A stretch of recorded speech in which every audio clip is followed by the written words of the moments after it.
할렐루야. 아멘. 하나님의 풍성하신 은혜가 저와 여러분에게 가득하기를 간절히 소망합니다. 아멘.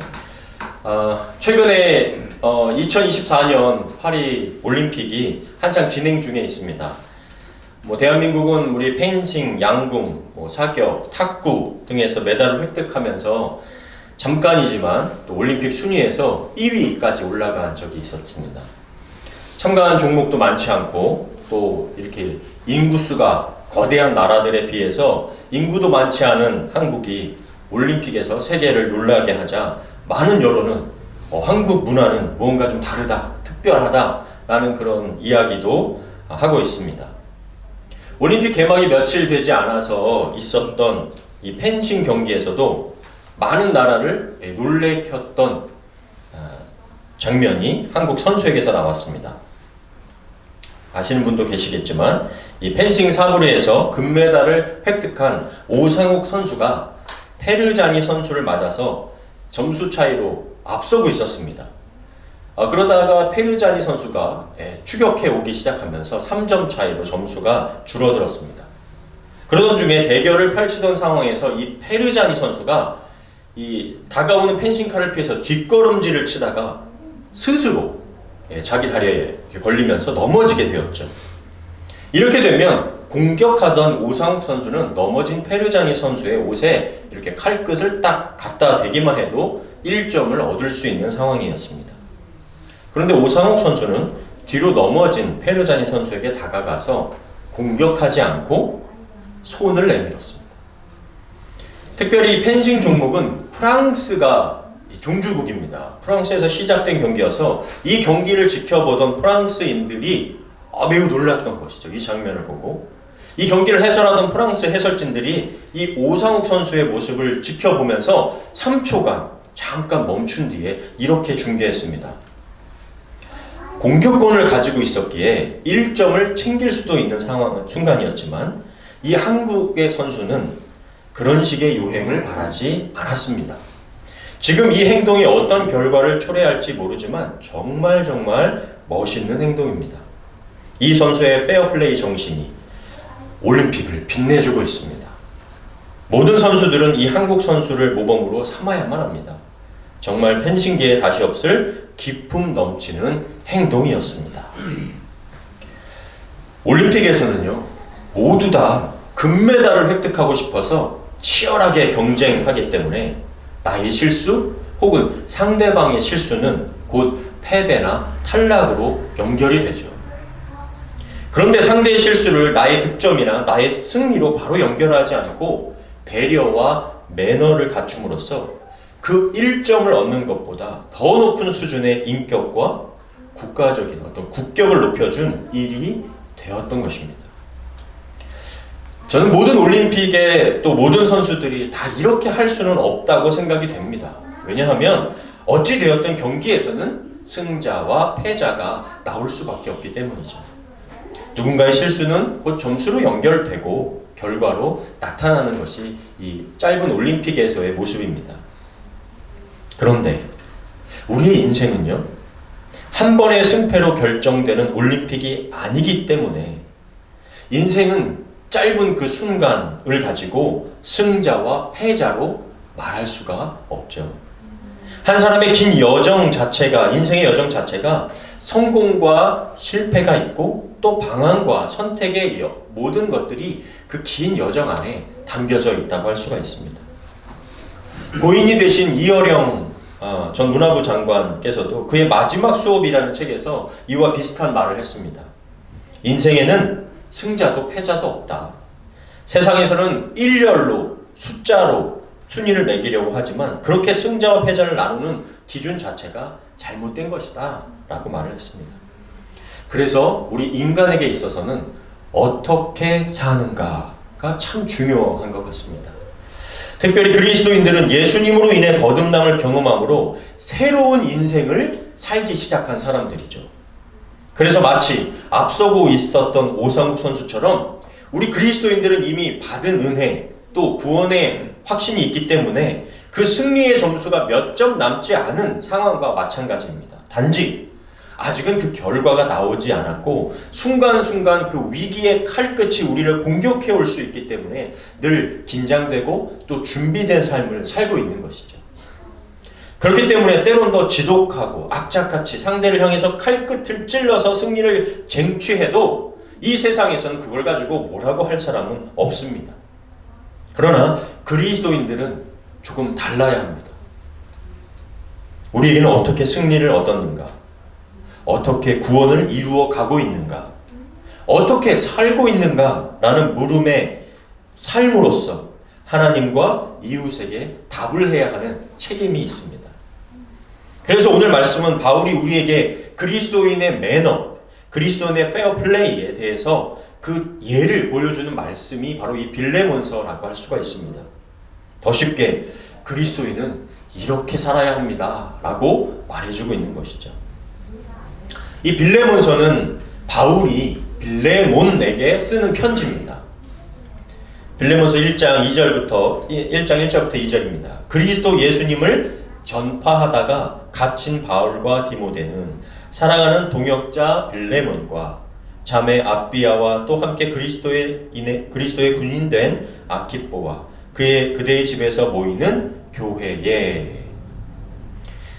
바울은 편지를 받는 빌레몬을 사랑하는 동역자라고 부르고 있죠. 그리고 자매 아비아는 빌레몬의 아내일 것이라고 추측하고 있고요. 아키뽀는 빌레몬의 아들이라고 추측합니다. 그리고 이 빌레몬의 집은 함께 예배하는 교회로 모이는 집이었습니다.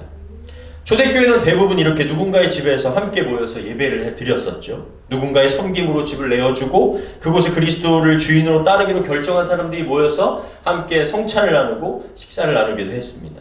그것을 교회, 에클레시아라고 불렀던 것입니다. 빌레몬은요, 로마의 박해 속에서도 자신의 집을 교회로 헌신할 만큼 신실한 사람이었습니다. 그래서 빌레몬을 통해서 성도들이 용기를 얻고 많은 기쁨과 위로를 받았다고 이 바울이 편지에 기록하고 있습니다.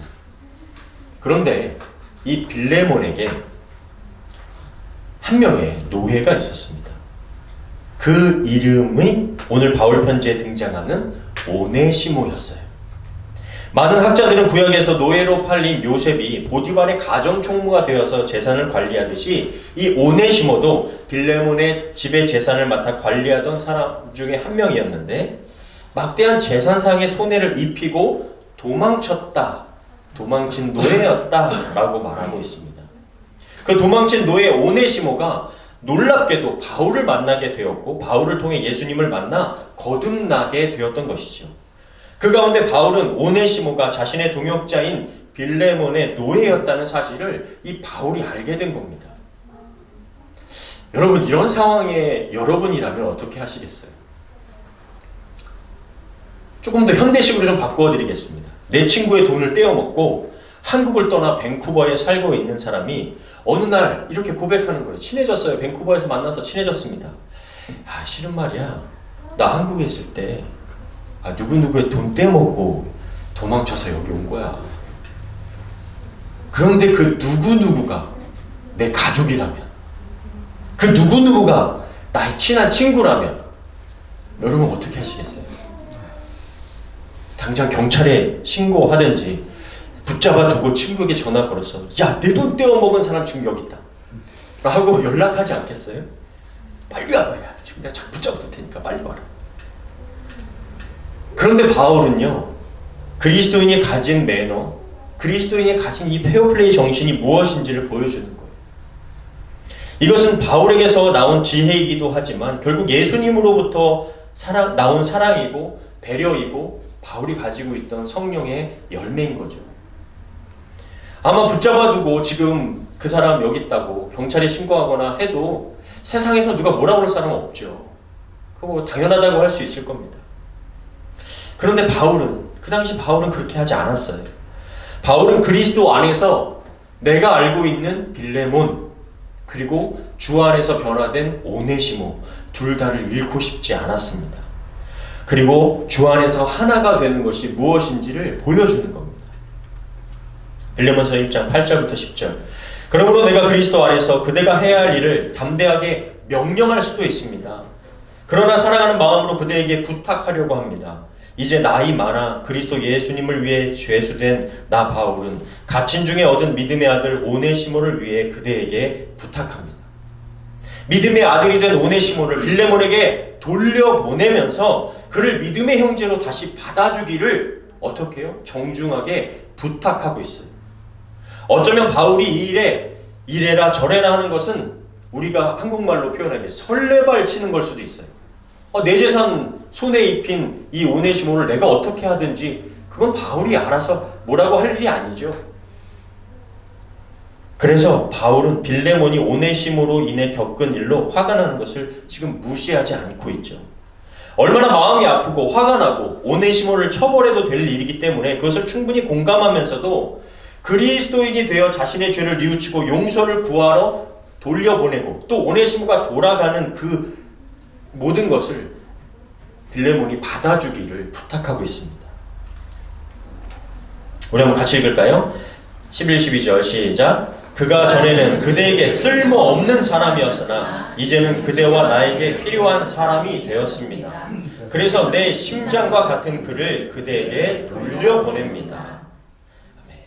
빌레몬에게 손에 입히고 괘씸하게 도망친 쓸모없는 사람, 영어로 표현하면 nothing과 같은 사람, 아무것도 아닌 것 같은 사람, 세상적으로도 필요 없고 도움이 되지 않았던 사람, 금메달이 아니라 동메달도 안 되는 사람이었는데 이제는 그가 나와 그대에게 something, 필요한 사람이 되었습니다.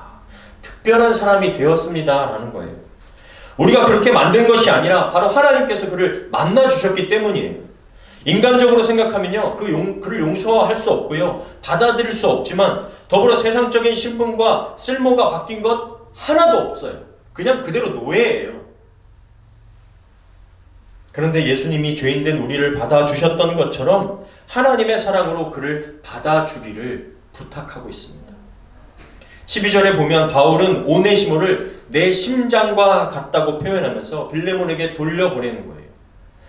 개역개정에는 심복이라고 말하는 게 바로 내 심장이라고 말하는 겁니다. 오네시모라는 이름이 그 당시에 노예들에게 많이 붙여졌던 이름이었습니다. 헬라어로 쓸모있는, 유익한 이란 뜻을 가지고 있어요. 그 이름을 바울이 표현하면서 전에는 그 이름에 맞지 않았던 사람, 쓸모없는 사람, 유익한 사람이 아니라 무익한 사람이라고 이었지만 지금은 나와 그대에게 쓸모있는 사람, 정말 그 오네시모라는 이름에 맞는 사람이 되었다고 위트 있게 표현하는 것이죠. 여러분, 빌레몬서는요, 한 장밖에 되지 않는 편지인데 이 편지가 이렇게 우리의 성경에 담겨 있는지 이해가 되시지 않습니까? 바로 복음이 이 안에 담겨 있고 그리스도인이 어떻게 살아야 하는지를 실제적으로 담아내고 있기 때문이죠. 하나님 사랑, 이웃 사랑, 예수님께서 원수까지도 사랑하는 새로운 사랑의 계명이 초대교회 그리스도인들이 이렇게 어떻게 살고 있는지, 어떻게 실현하고 있는지를 잘 표현하고 있기 때문입니다. 우리가 교회를 다니면서도 자꾸 네 편, 내 편 나누려고 하고 당을 지으려고 하죠. 근데 그것이 아니라 그리스도 안에서 주인과 종이 형제가 되는 모습, 심지어 내 재산을 손에 입힌 사람을 다시 한번 포용할 수 있는 그 넉넉한 그리스도의 사랑의 모습이 진짜 그리스도인의 모습이라고 전해주고 있는 것이죠. 여러분, 혹시 빌레몬에게 편지를 쓰고 있는 바울의 상태가 지금 어디에 있는지 발견하셨습니까? 나이 많아 복음을 전하다가 어디에 있다고요? 갇힌다. 감옥에 갇히게 되었죠. 예수님을 전하다가 유대인들에게 고발당해서 감옥에 갇혔습니다. 감옥에 갇혀있는 바울이 갇혀있으면서도 오네시모라는 도망자 노예를 그리스도인 되게 하여서 그의 과거를 뉘우치게 하고 빌레몬에게 다시 돌아갈 수 있게 했다는 것이 첫 번째로 놀라운 상황이죠. 또 바울은 그렇다 치더라도 오네시모는 어떻게 바울의 상태를 보고 예수님을 믿을 수 있을까요? 여러분이 만약 예수님을 믿지 않는 사람이라고 했을 때, 감옥에 갇혀 갇힌 분이 여러분에게 아유 예수님 믿으세요. 다 용서됩니다. 하나님이 용서해줘요. 라고 한다면 여러분 어떻게 받아들이시겠어요? 우리가 흔히 아이 그래도 내가 잘 돼야 예수님 전할 때 그게 힘이 있는 거 아니겠어? 라고 생각을 하잖아요. 그런데 감옥에 있는 사람이 여러분에게 예수님 믿으세요? 라고 하면 어떤 생각 드시겠어요? 아이 너나 잘하세요. 라고 하지 않겠어요? 그런데 감옥에 있는 바울을 통해서 예수님을 믿게 되었다는 겁니다.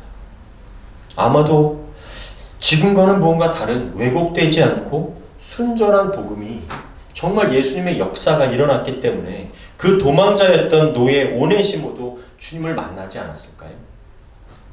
이제 예수님을 알고 믿게 된 오네시모도 자신의 잘못을 회개하고 믿음으로 살기로 결단하고 주인이었던 그 손해를 입히고 도망쳤던 주인 빌레몬에게 돌아가 용서를 받겠다는 마음을 가진 것도 놀라운 변화가 일어난 것이죠.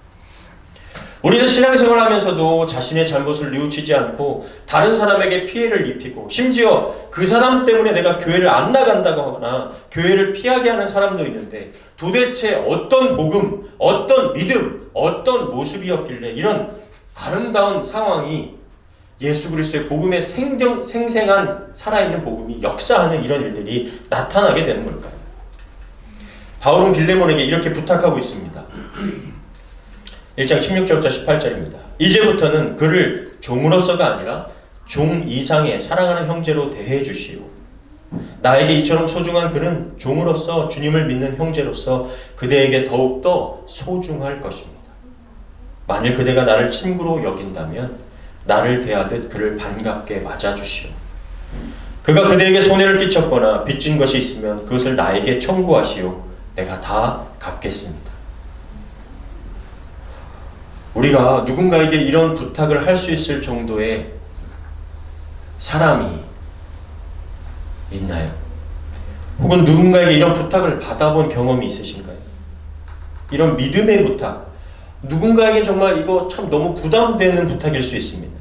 나에게 손해가 나는 것 같은 부탁, 마음에 정말 부담이 되는 부탁. 그런데 하나님의 일이라는 것이 너무나 느껴지고 분명하게 알고 있기에 받아들일 수 있는 그런 거룩한 부탁이죠. 나에게 손해와 피해를 입힌 사람, 반대로 내가 손해와 피해를 준 사람을 과연 다시 만나고 서로 용서하고 포용할 수 있을까요? 피해를 입힌 종을 문책하고 채찍질하고 감옥으로 보내도 무엇라고 하지 않을 것 같은 상황에서 마치 넘어진 상대 선수를 향해서 칼끝을 대어 1점을 얻을 수도 있고 얻어도 문제되지 않는 상황이었던 것이죠. 그런데 넘어진 자에게 칼끝이 아니라 손끝을 내밀어서 승패에 집중된 경기가 갑자기 인간애로 가득한 경기가 되어버리고 품격이 무엇인지, 인격이 무엇인지, 사람은 어떻게 살아야 하는지에 대한 교훈을 주는 경기로 바꾸고 만들어 나가는 것입니다. 바울은 오네시모를 더 이상 종이 아니라 형제로 대해달라고 부탁합니다. 이 말씀을 해석한 한 주석은 이렇게 설명하고 있습니다.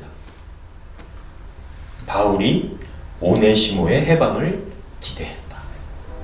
즉 종으로서 그대로 끝나는 게 아니라 그를 자유인으로 만들어주기를 기대했다는 거예요. 오네시모가 더 이상 노예나 종으로 살게 하지 않고 빌레몬은 그에게 자유를 줄 것이다 라고 바울은 기대하고 있었다는 거예요.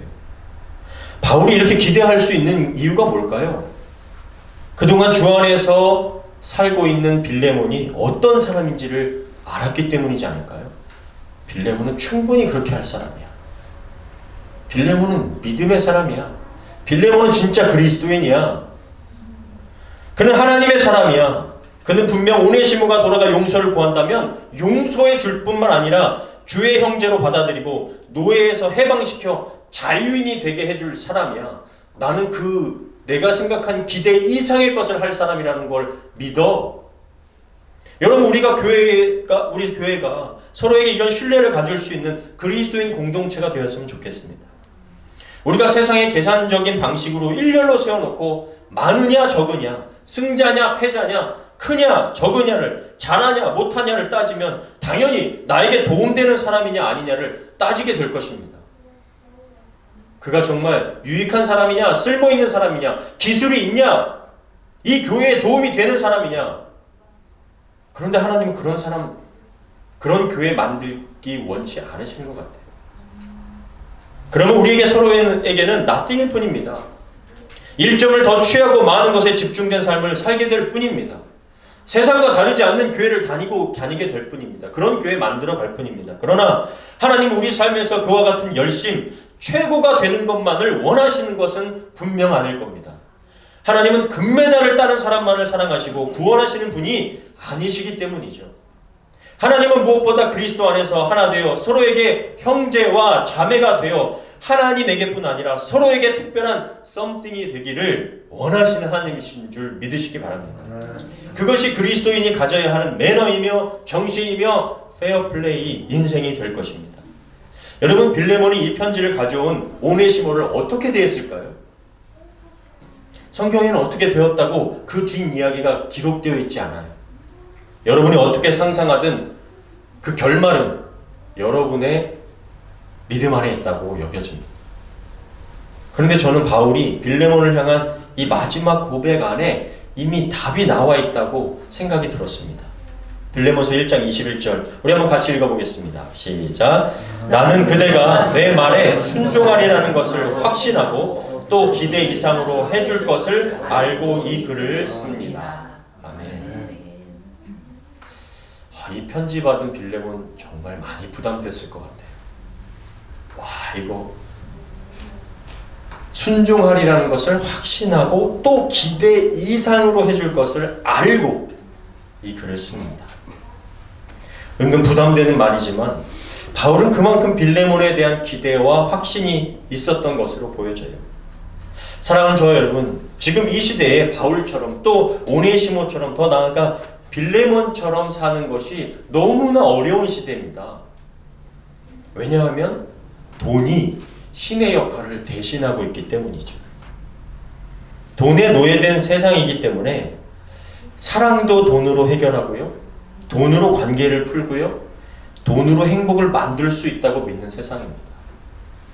지금 이 세상에서도 이런 일이 일어났다면 돈으로 변호사를 사고 막 도망쳤던 오네시모 어떻게든 변호사 해결하려고 하고 막 고소하고 아마 이런 상황으로 끝나지 않았을까요? 이 시대의 오네시모는 벌써 감옥 갔을 겁니다. 그런데 이와 같은 때에도 주님의 사람들은 실수로 넘어진 자들을 향해서 칼끝이 아니라 손을 내어줄 수 있는 넉넉한 믿음과 사랑으로 사람을 대할 것이라 믿습니다. 바울처럼 갇혀 있어도 복음이 될 수 있는 사람, 오네시모처럼 잘못한 것에 대해서 용서를 구할 수 있는 사람, 빌레몬처럼 용서를 해주고 종을 형제로 대해줄 수 있는 포용의 사람, 그런 사람들이 정말 이 시대의 그리스도인으로 빛과 소금의 역할을 감당하는 저와 여러분 다 되실 수 있기를 주님의 이름으로 간절히 축원합니다. 아멘.